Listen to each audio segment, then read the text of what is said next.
गोद लिया बेटा। महिमा, अब भी समय है, ज्यादा देर नहीं हुई है। वंश को चलाने के लिए लड़का ही जरूरी होता है। लड़कियों का क्या है, वो तो पराया धन होती है। एक ना एक दिन तेरी बेटी दृष्टि भी अपने ससुराल चली जाएगी। फिर बुढ़ापे में कौन तुम्हारा सहारा बनेगा, कभी सोचा है तुमने? मम्मी जी, मैं आपकी बात समझ रही हूँ, लेकिन किसी दूसरे के बेटे को हम कैसे अपना लें भला? जिस किसी भी बच्चे को हम गोद लेंगे उसकी रगों में तो किसी दूसरे का ही खून होगा ना, और मैं दूसरे के बच्चे को पाल नहीं सकती। हाँ माँ, महिमा ठीक कह रही है। वैसे भी दृष्टि अब 8 साल की हो चुकी है, सब समझने लगी है वो भी। अगर हम बच्चा गोद ले भी लेते हैं तो हो सकता है कि कल को वो भी उस बच्चे को एक्सेप्ट ना कर पाए। अरे वो सब तुम समय पर छोड़ दो, समय के साथ साथ उसे भी सब समझ में आ जाएगा। वसुंधरा अपनी बेटी बहू को रोजाना यही बात बोलती, जिसे गिरीश और महिमा नजरअंदाज करते रहते। फिर एक दिन, तुम लोगों को पता है वो जो हमारे पड़ोस में विमला रहती थी ना, जिसकी सिर्फ 2 बेटियां थी, आज उसकी बंद कमरे में लाश मिली है। जानती हो, उसकी सास ने भी उसे समझाने की बहुत कोशिश की थी कि किसी लड़के को गोद ले आए, लेकिन उसने अपनी सास की एक ना सुनी, और देखो आज कंधा देने वाला भी कोई नहीं। वसुंधरा की इन बातों का गिरीश और महिमा पर इतना ज्यादा असर पड़ता है कि वो तुरंत ही बच्चे को गोद लेने का फैसला कर लेते हैं। तकरीबन 3 घंटे की प्रक्रिया के बाद गिरीश 6 साल के हर्ष को संग लेकर घर पहुंचता है। आप यही चाहती थी ना माँ कि हम एक लड़के को गोद ले आए? तो देखिए, ये रहा हमारा हर्ष। ये तो तुमने बहुत अच्छा किया बेटा। अब एक काम करते हैं, कल कुछ पंडितों को बुलाकर इसका शुद्धिकरण करा देते हैं। शुद्धिकरण? ये क्या होता है? अरे बेटा, अभी तेरी रगों में किसी और का खून है, जिसके बारे में हमें कोई खोज खबर भी नहीं है, इसीलिए तू अशुद्ध है। कल जब तेरा शुद्धिकरण हो जाएगा तब तो इस घर का वारिस बन जाएगा। तो क्या कल आप इंजेक्शन लगाकर मेरे शरीर से खून निकाल लेंगे? अरे ना बेटा, ऐसा कुछ नहीं होगा। हाँ, मुझे पता है ऐसा ही होगा। मैंने पढ़ा था खून की शुद्धिकरण को डायलिसिस कहते हैं। इसके जरिए जो हमारे शरीर में गंदा खून होता है वो निकाल देते हैं। आप लोग भी कल मेरे साथ यही करोगे ना?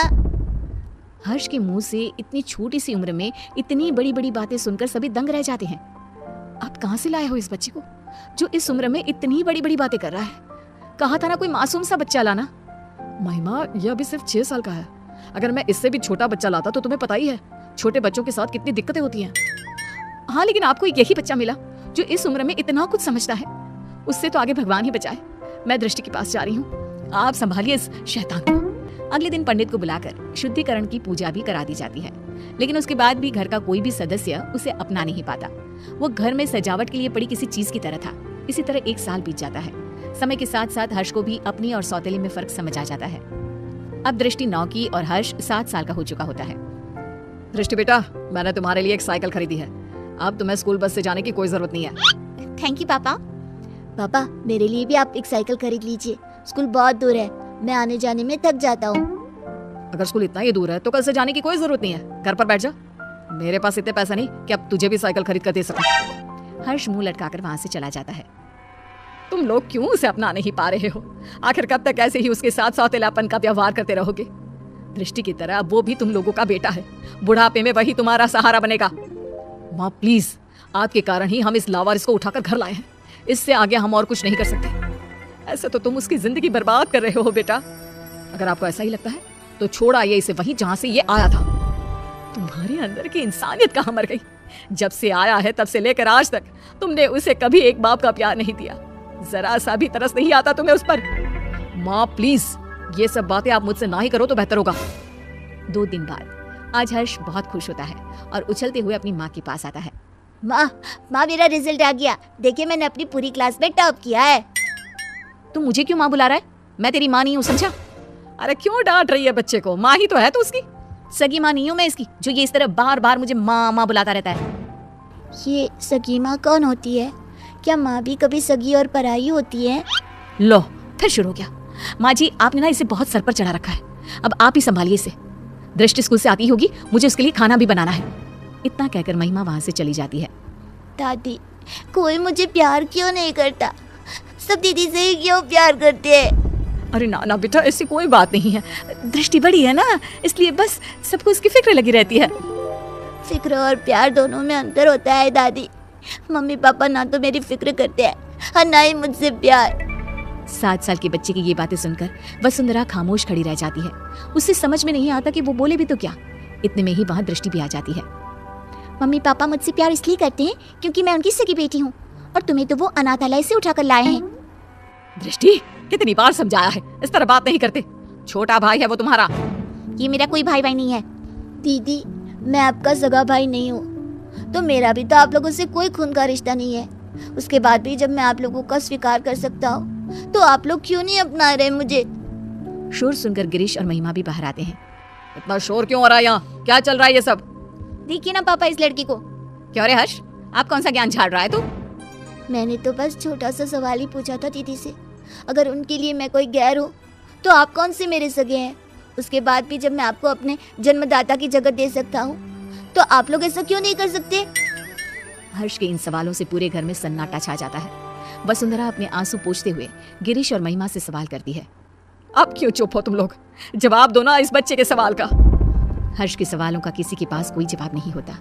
गिरीश और महिमा बिना कुछ बोले अपने रूम की तरफ चले जाते हैं। ये लड़का तो जरूरत से ज्यादा ही तेज है। कहीं हमने इसे गोद लेकर कोई गलती तो नहीं कर दी? अगर ऐसा ही रहा तब तो ये हमारी बेटी का हक छीन लेगा और पूरी प्रॉपर्टी हड़प लेगा। तुम सही बोल रही हो महिमा, हमें जल्दी से इस लड़के का कुछ करना होगा। ये हमारी बेटी के लिए खतरा हो सकता है। अगले दिन। हर्ष बेटा, कहाँ हो? चलो आज हम तुम्हें कहीं बाहर घुमाने ले चलते हैं। सच में माँ, हम घूमने जा रहे हैं? हाँ बेटा, अब जल्दी से तैयार होकर आ जाओ। हर्ष भागते हुए अपने रूम में तैयार होने जाता है। थोड़ी देर बाद वो तैयार होकर बाहर आता है, जहाँ गिरीश और महिमा उसका इंतजार कर रहे होते हैं। मम्मी पापा, हम कहाँ जा रहे हैं? आज हम तुम्हें मेला दिखाने के लिए लेकर जा रहे हैं। कल तुम्हारे सवालों ने हमारी आंखें खोल दी, इसलिए अब हम तुम्हें अपने सगे बेटे जितना ही प्यार देंगे। हर्ष ये सब सुनकर बेहद खुश हो जाता है। उसे लगने लगता है कि अब उसके बुरे दिन जा चुके हैं, लेकिन उसे कहाँ पता था कि उसकी किस्मत में आखिर आगे क्या लिखा है। वे सब मेले में पहुंच जाते हैं। हर्ष बेटा, झूला झूलोगे? हाँ मम्मा, मुझे झूला झूलना बहुत पसंद है। ठीक है, तुम जाकर झूला झूल लो, हम लोग तुम्हारा यहीं इंतजार करते हैं। हर्ष चला जाता है। यही अच्छा समय है, अब हम घर चलते हैं। इसका काम तो हो गया। सही कहा तुमने, मेला घर से इतना दूर है कि ये वापस लौटकर कभी नहीं आ पाएगा। गिरीश और महिमा वहां से चले जाते हैं। हर्ष जब वापस लौटता है तो उसे वहां कोई नजर नहीं आता। वो पागलों की तरह अपने परिवार वालों को ढूंढता है। कुछ घंटे ढूंढने के बाद जब उसे कोई नहीं मिलता तो उसे सब समझ आ जाता है। अब वो करता भी तो क्या? न घर का पता मालूम था, ना ही कोई फोन नंबर। थक हार कर वो वहीं बैठ जाता है। तुम दोनों तो हर्ष को मेले पर लेकर गए थे ना, इतनी जल्दी वापस आ गए? और हर्ष कहाँ है? कहीं नजर नहीं आ रहा। माँ, वो अपने पुराने दोस्तों से मिलने की बहुत जिद कर रहा था, तो हम उसे अनाथ आश्रम छोड़कर आ गए हैं। कुछ दिन के बाद आ जाएगा, आप परेशान ना हो। वसुंधरा को दाल में कुछ गड़बड़ लगती है, लेकिन वो कुछ नहीं कहती और सीधे अपने रूम में चली जाती है। महिमा, माँ को इसके बारे में कुछ पता नहीं चलना चाहिए। महिमा सिर हिलाकर हाँ कहती है। एक हफ्ता बीत जाने के बाद भी जब हर्ष वापस नहीं आता, तब वसुंधरा अपना फोन उठाकर हर्ष के दोस्तों को फोन करती है, जिससे उसे पता चलता है कि हर्ष तो कभी अनाथ आश्रम गया ही नहीं था। गुस्से से आग बबूला होकर वसुंधरा गिरीश और महिमा के कमरे में जाती है। हर्ष तो अनाथ आश्रम गया ही नहीं, फिर तुम लोगों ने मुझसे झूठ क्यों बोला? कहाँ है मेरा पोता, बताओ मुझे। माँ जी, वो आपका पोता नहीं है। मुझे सिखाने की जरूरत नहीं है, जितना पूछा है सिर्फ उतना ही जवाब दो। माँ, वो हम लोग हर्ष को उस दिन मेले में ही छोड़कर आ गए थे। हमें नहीं पता कि अभी वो कहाँ है। क्या?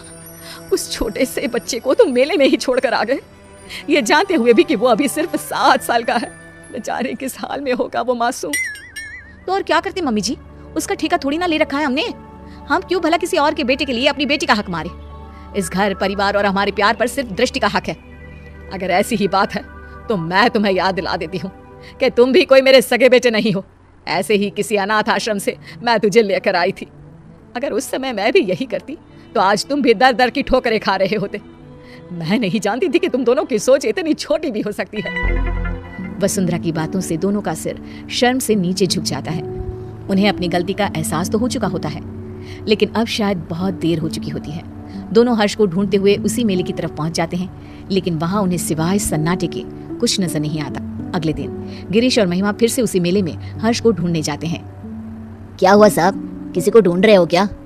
कुछ दिन पहले हमारे साथ एक बच्चा आया था ना, जिसने झूला भी झूला था। आपने उसके बाद से कहीं देखा उसे? नहीं, उसके बाद मैंने उसे देखा तो नहीं, लेकिन उस दिन बहुत रो रहा था बेचारा। रात तक यहीं बैठकर रोता रहा, फिर अचानक न जाने कहाँ गायब हो गया। गिरीश और महिमा आगे बढ़ते हुए फिर किसी से पूछते हैं। आप जिस बच्चे को ढूंढ रहे हो ना, वो तो 2 दिन पहले ही मर चुका है। बेचारा पिछले कई दिनों से यहाँ रोज आकर अपने मम्मी पापा को ढूंढता था।